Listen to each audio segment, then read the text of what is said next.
Everything just changed for the Edmonton Oilers following last night's victory over the Winnipeg Jets. Good news, bad news, all that more today on Oilers Digest as we recap that one last night and look forward to who the Oilers will not and will have for the Stanley Cup playoffs. But first, if you haven't subscribed to the channel already, folks, we are 32 subscribers away from 2,900 on the road to 3,000. So if you haven't already, make sure you hit that subscribe button for any and all Oiler news leading up to and during the Stanley Cup playoffs. Now, without further ado, let's get into last night's contest, shall we? Flying high again as the Oilers travel to the Canada Life Center to take on the Winnipeg Jets. The Winnipeg Jets clinching the President's Trophy last night via Washington losing in regulation to the Columbus Blue Jackets. So Winnipeg resting a whole lot of their players, and see guys like Josh Morrissey or Connor McDavid between the pipes for the Jets. Meanwhile, the Oilers still without Draisaitl, Nugent-Hopkins, Hyman. The list goes on and on.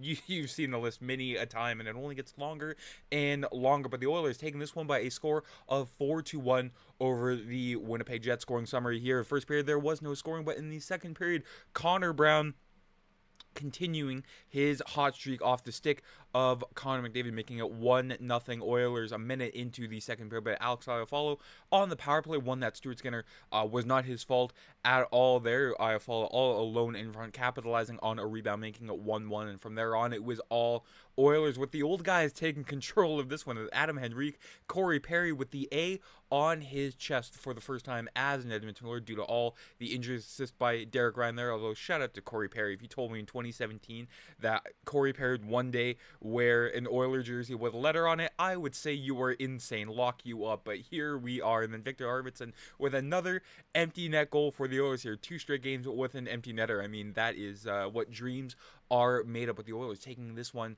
by a score of 4-1. McDavid making his point total up to 99 points so far this season with all the time that he's missed. I mean, I'm not surprised by this at all. 1 point off the century mark for McDavid. Just remarkable stuff that he is doing in a season that, many people have thought, well, he's been very quiet so far this season. Shots on goal 39-18 in favor of the Oilers. The Oilers going 0 for 1 on their power play, meanwhile the Jets going 1 for 2 on their power plays, but that did not make the difference at all last night, thankfully, due to Stuart Skinner's tremendous play between the pipes.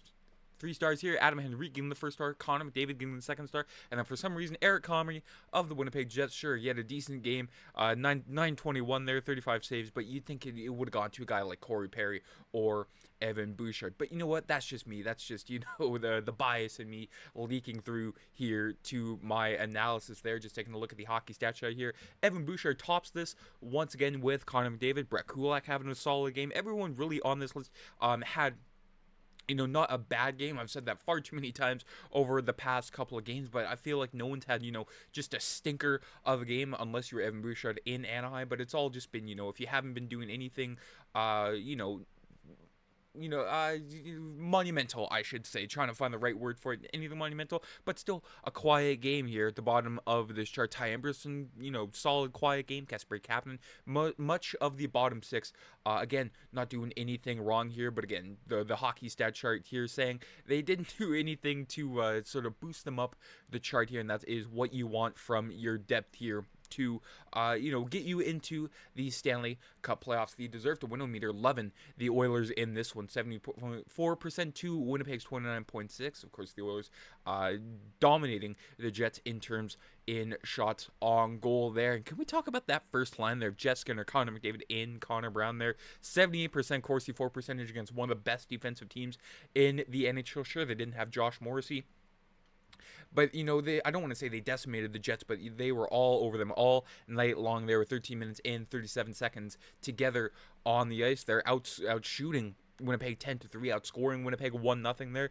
That is what you love to see heading into the postseason. Hopefully Knoblauch keeps that line together going into the playoffs, as I think they can make some magic there. And then Stuart Skinner, his first game since March 26th against the Dallas Stars, heading into one of the most daunting arenas to play in the NHL. They're putting up a 944, sure, 17 saves, but still, you take what you can get at this point of the season to get your goalie's confidence at an all-time high heading into, again, what all seems to be just mental in the Stanley Cup playoffs. Goalies can either go one way or the other. We saw it with Stuart Skinner last year against the Vancouver Canucks, but we also saw him, shut the door against the LA Kings. Hopefully he can do that in the spring. Shut the door against, the Dallas Stars, and then from games, 4, 5, and 6, let's give him the credit for Game 7 against the Florida Panthers. Stuart Skinner was on his head there. We need that Stuart Skinner. We don't need the Stuart Skinner that lets in weak ones that obviously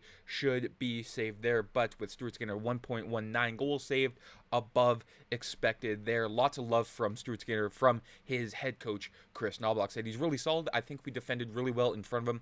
The goal that he let in, absolutely no chance. The follow goal on the Jets power play, he made a heck of a save on the glove, and the rebounds there, no chance for that. And then the rest of the night, he kept everything out, so I was very happy with his performance. Not only that, but Connor Brown, just talking about the whole depth of the team stepping up the Oilers in these last 8 games, going 6-2 with the injury list that they've had. That is phenomenal. We can complain all we want, about the intricacies of this team, but 6-2 with no Draisaitl for the most part, no McDavid for the most part, no Ekholm for the most part, and we'll get into that in just a little bit. But for what this team has done when their back is against the wall, they have done pretty decent.